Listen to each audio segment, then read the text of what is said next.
네, 반갑습니다, 여러분들. 손가락입니다. 네, 오늘은 여러분들이 직장 생활을 하면서 누군가를 채용, 배치도 하기도 하지만 어떤 직책이나 자리에서 물러나게 하는 것도 있습니다. 보통 우리가 회사에서 인사발령을 통해서 이런 일들이 모두 이루어지게 되는데요.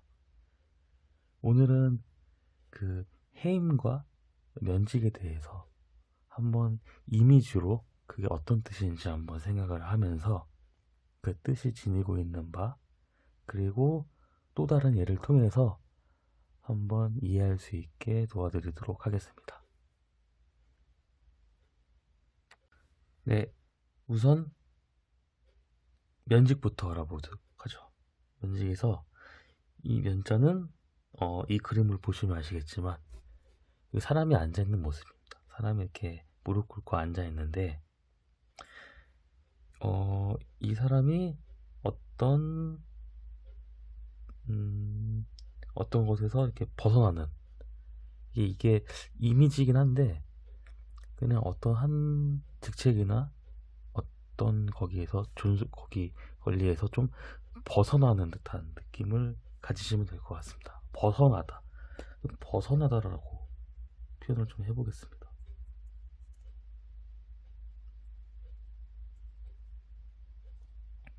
그래서 면직이란 무슨 뜻이냐면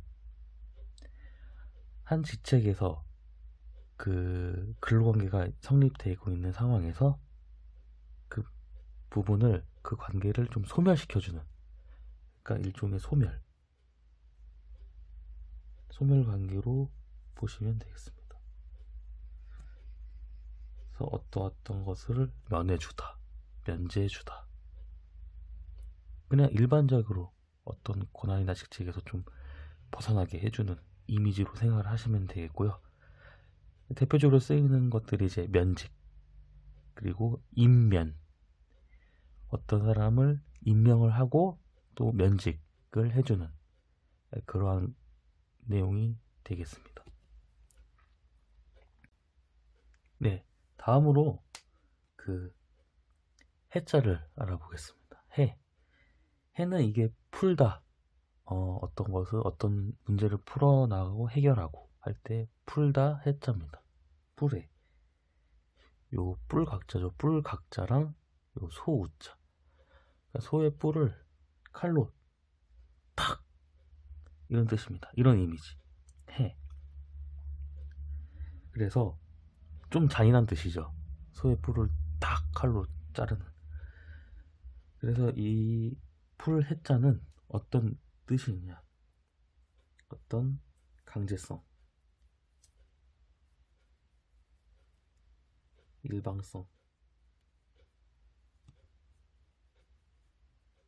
그리고 뭐 좀 인사동무적으로 보면 징계성이 되겠습니다. 그래서 요 해자는 보통 우리가 강제로 일방적으로 어떤 관계를 소멸시키는 행위를 해자라고 보면 되겠습니다. 그래서 우리가 보통 우리가 많이 알죠. 해고. 사용자가 일방적으로 근로관계를 소멸시키는 행위가 해고입니다. 나 잘렸어. 해고입니다. 근데 나 이번에 사직서 냈어. 그거는 해고는 아니죠.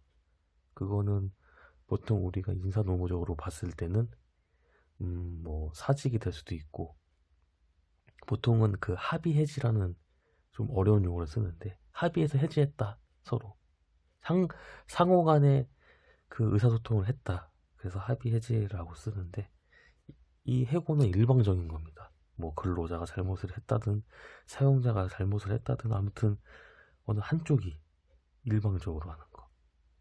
그렇다면 해임은 뭘까요? 해임은 면직이랑 좀 다른데 강제로 퇴직을 하게끔 한다던가 어떤 자리에서 물러나게끔 한다던가, 또는 중징계를 통해서 어떤 직책에서 물러나는 것을 해임이라고 합니다. 뭐 이 두 가지를 혼용해서 쓸 수도 있을 것 같아요. 뭐 면직이나 해임이냐 뭐 또 똑같은 거 아니냐. 뭐 그렇게 할 수 있지만 우리가 쓰는 용어가 되게 중요하다고 생각이 들어요. 저는 개인적으로. 그래서 일단 해임에 대해서 좀 생각을 해봤고요. 또 한 단계 더 나아가 보자고요.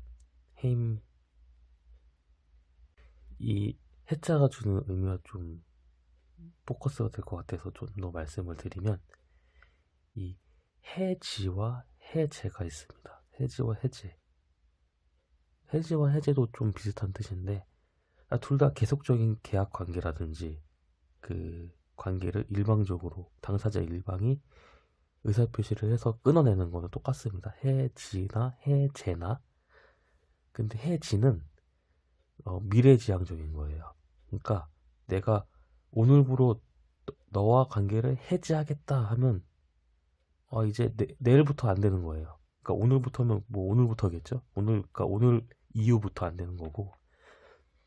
근데 내가 당신과의 관계를 해제하겠습니다 하면, 해제는 뭐 물론 앞으로도 마찬가지지만 과거지향적인 거예요. 과거의 것도 당연히 없어지는 거예요. 그러니까 소급된다고 하죠, 우리가 보통. 그래서 요 해지와 해제에 대해서도 좀 더 살펴봤습니다. 요 해자는 굉장히 무서운 단어예요, 여러분들. 그래서 우리가 함부로 쓰면 안 되고, 보통 해고나 해임 같이 좀 강제성이 있고 일방적 징계성이 있는 그런 뉘앙스에 쓰이는 겁니다. 오늘은 제가 이렇게 한자로 풀어봤지만, 이 나중에 어떤 단어나 공부를 할 때도 이런 이미지를 갖고 있느냐에 따라서 그 언어를 습득하는, 그 단어를 배우는 그 폭이 좀 달라질 거라 생각이 들어요. 저도 이제 이런 내용을 좀 실무에서 좀 어떻게 써야 될지 고민을 하다가 제가 좀 알아냈다고 해야 되나? 아무튼 좀 이런 식으로 좀 생각을 하면, 물론 이게 완벽한 답은 아니에요. 완벽한 답은 아니지만 이렇게 하면 좀 더 우리가 뭐 용어를 쓰거나 그 어떤 용법, 용례를 쓸 때 좀 더 도움이 되지 않을까. 이런 이미지를 갖고 있는 사람과 그냥 쓰는 사람과는 좀 차이가 있지 않을까 생각이 듭니다. 언어라는 건 좀 뉘앙스인 것 같아요. 이게 뭐 한자에만 국한되는 게 아니고 영어, 한글, 뭐 한자 다 해당이 된다고 생각합니다. 영어도 보면 같은 단어인데 어떻게 쓰면 좀 이게 이 문맥이 되게 이상한, 그 문법이 좀 이상한 단어가 있고, 같은 뜻이지만 이럴 때는 이렇게 쓰고 저럴 때는 저렇게 쓰고 이런 게 있지 않습니까? 한자도 비슷한 거라고 생각이 들어요.